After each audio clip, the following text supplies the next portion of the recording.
Olá pessoal, seja bem-vindo a mais uma lição da Gramática Latina de Napoleão Mendes de Almeida. Essa é a lição de número 29. Eu sou Ricardo Gasparini e hoje nós estudaremos a sintaxe do comparativo e do superlativo.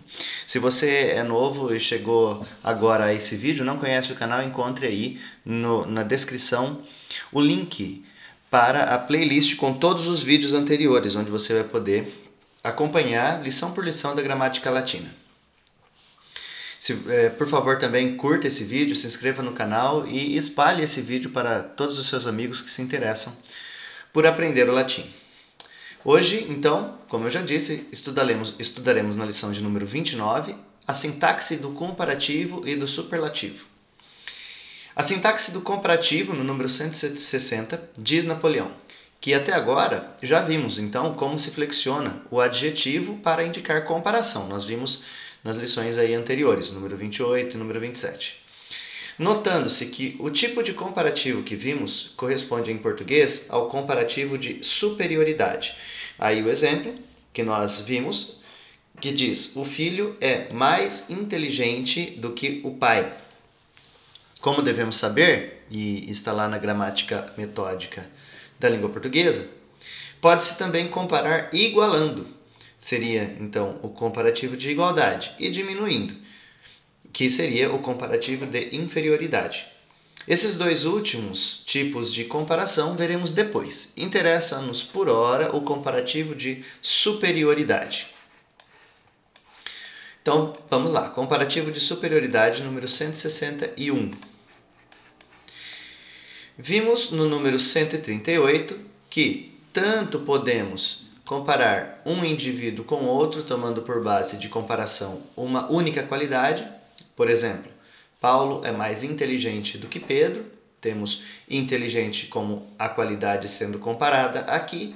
E nós temos a comparação entre dois indivíduos, Paulo e Pedro, neste quesito, nesta qualidade. Como podemos comparar uma qualidade com outra, referentes ao mesmo indivíduo? Por exemplo, quando dizemos Paulo é mais inteligente do que rico.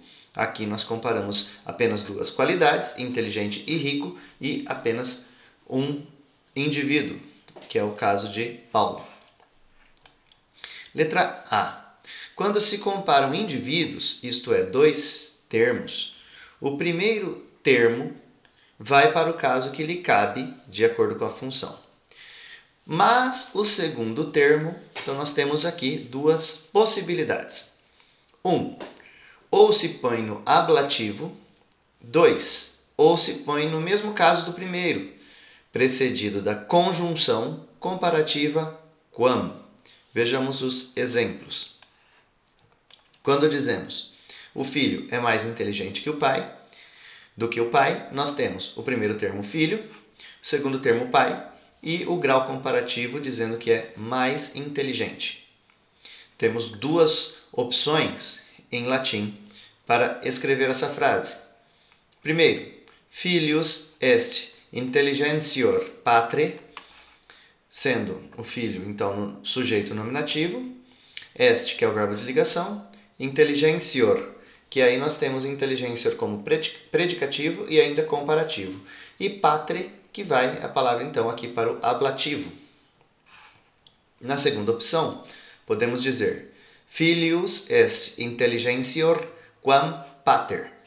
Aqui nós temos então a palavra quam, que é uma conjunção comparativa. E pater vai então para o mesmo caso que o primeiro termo, ou seja, é sujeito nominativo. Vejamos aqui outro exemplo.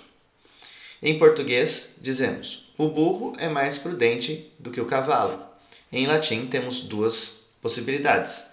Asinus est prudentior equo ou asinus est prudentior quam equus.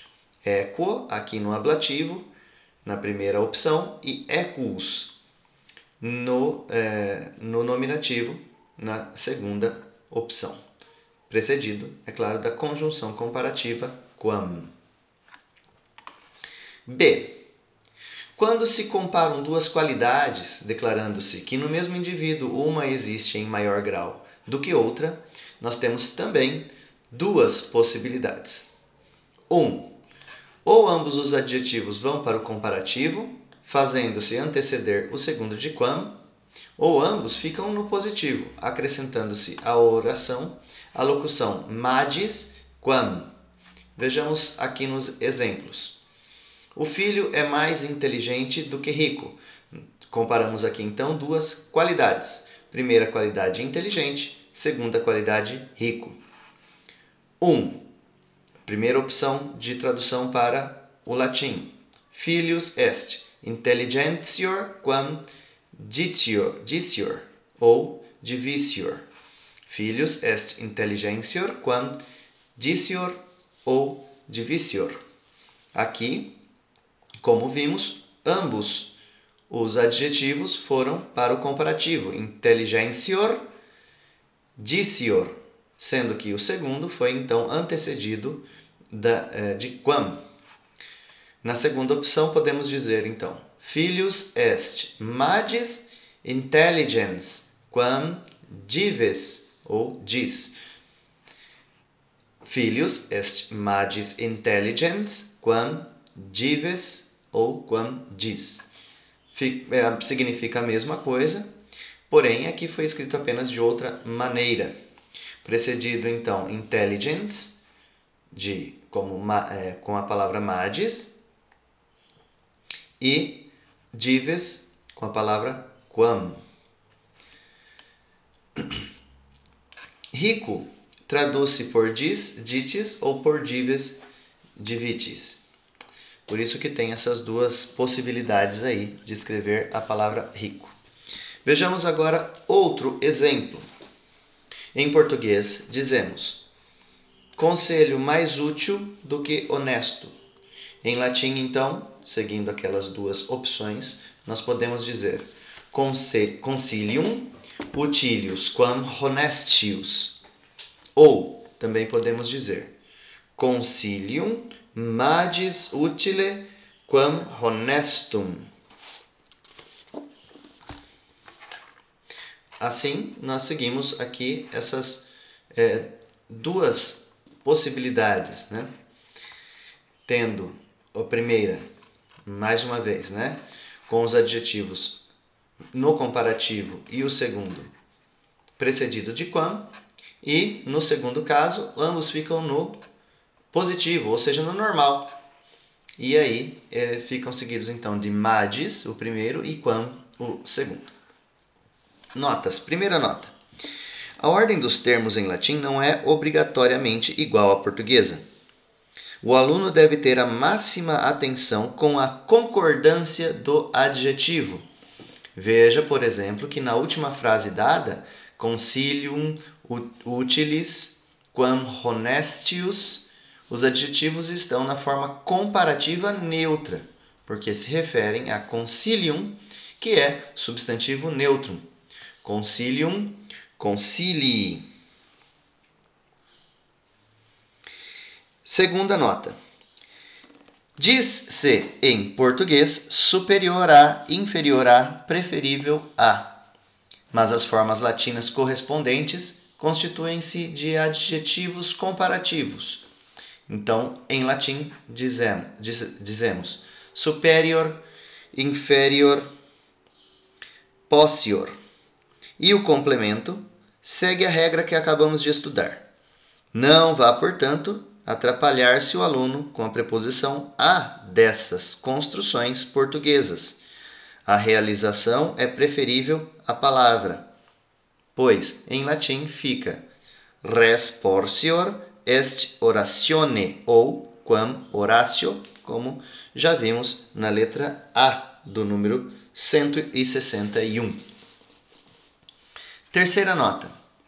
Quando a oração portuguesa traz o advérbio muito antes do comparativo, exemplo, ele é muito mais inteligente do que eu, traduz-se em latim por multo.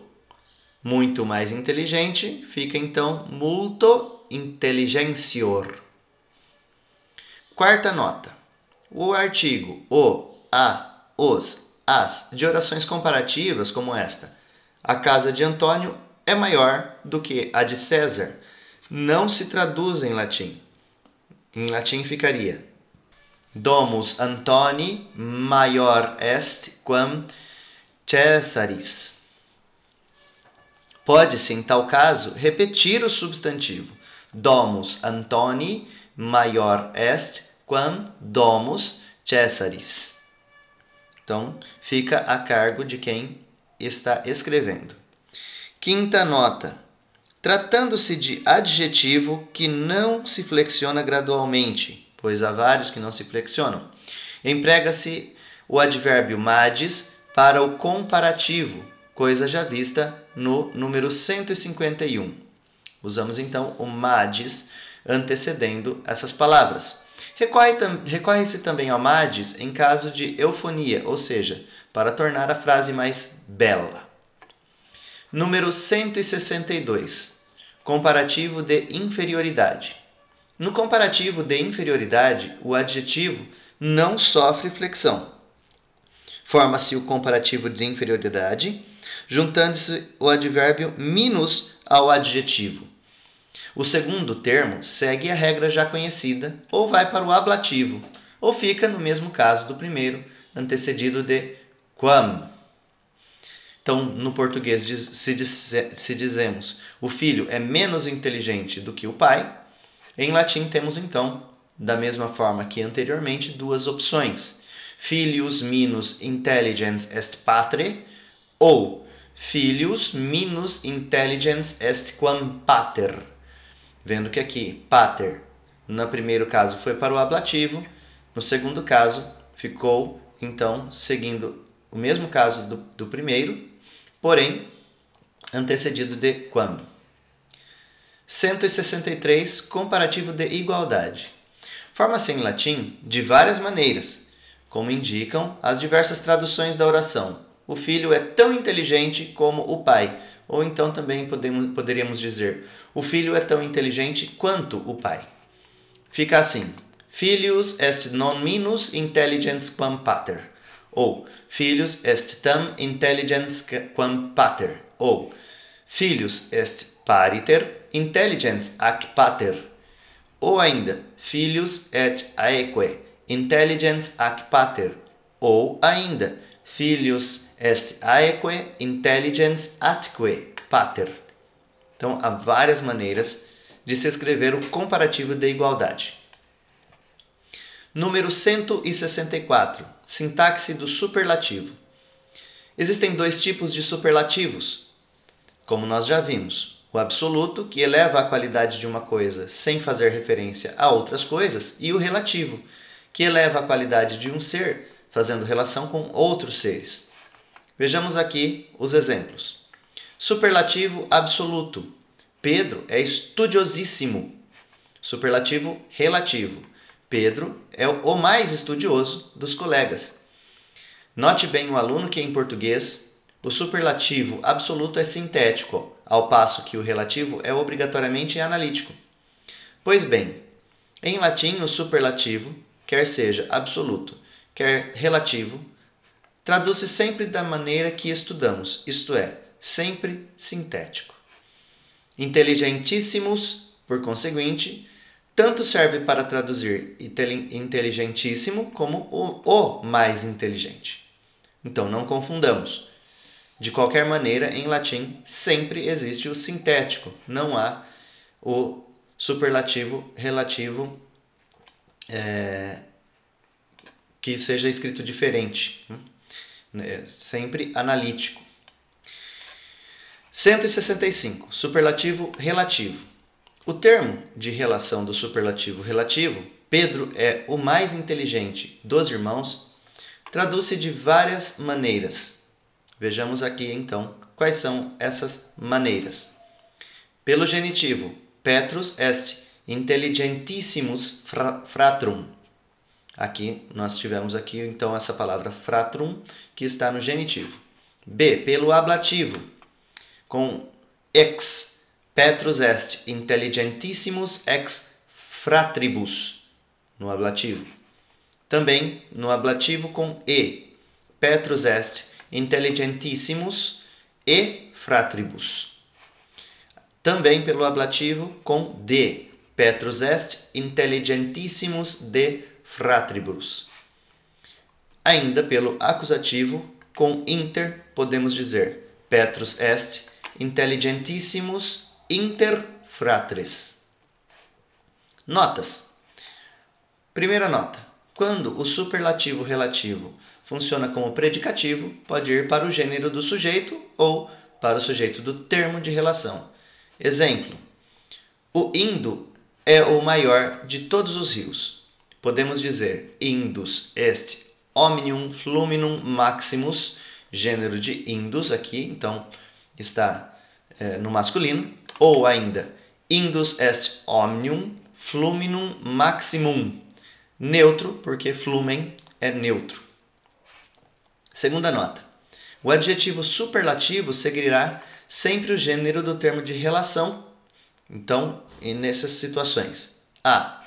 Quando o sujeito for substantivo abstrato, por exemplo, quando dizemos a virtude é o maior de todos os bens, escrevemos então virtus est omnium bonorum maximum. Ou ainda, letra B, quando o adjetivo superlativo vier antes do termo de relação.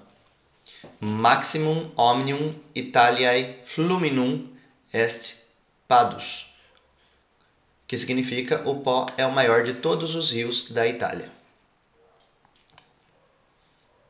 Número 166. O superlativo latino pode ser reforçado de várias maneiras. Com vel, que significa até. Por exemplo, omnia mala vel acerbissima. Todos os males, até os mais cruéis. Com quam, que significa o mais possível. Sementes quam maximas facere. Fazer sementeiras maiores o mais possível. C. Com longe ou multo. Longe maximus, que significa sem dúvida o maior, muito maior. Ou ainda, neste outro exemplo, longe nobilissimus et ditissimus, que significa o mais nobre e o mais rico sem dúvida. Letra D. Com unus, unus omnium ou simplesmente omnium. Por exemplo, unus omnium justissimus, que significa o mais justo entre todos. 167. Tratando-se de adjetivo que não se flexiona gradualmente, o superlativo se obtém com a antecipação de maxime, ou de valde, ou de ad modum, ou de praecipue. Advérbios esses que podem ser empregados também com adjetivos flexíveis, maxime intelligens, valde intelligens, ad modum intelligens, praecipue intelligens. Número 168. É muito comum encontrarem-se alunos que não sabem distinguir certas formas superlativas. Por exemplo, quando se diz muito amigo, grandemente amigo, bastante amigo, muitíssimo amigo, o maior amigo, o adjetivo amigo está no grau superlativo e não no comparativo. Consequentemente, qualquer dessas expressões portuguesas traduz-se em latim por amicissimus. O meu grande amigo Catão, por exemplo, fica Cato amicissimus meus. Meu pai é o meu maior amigo, fica em latim pater amicissimus meus est. Terminamos aqui a lição de número 29. E nesta lição retornamos com os exercícios de número 35 e depois o exercício de número 36. Faremos a correção desses exercícios de tradução no próximo vídeo. Até lá!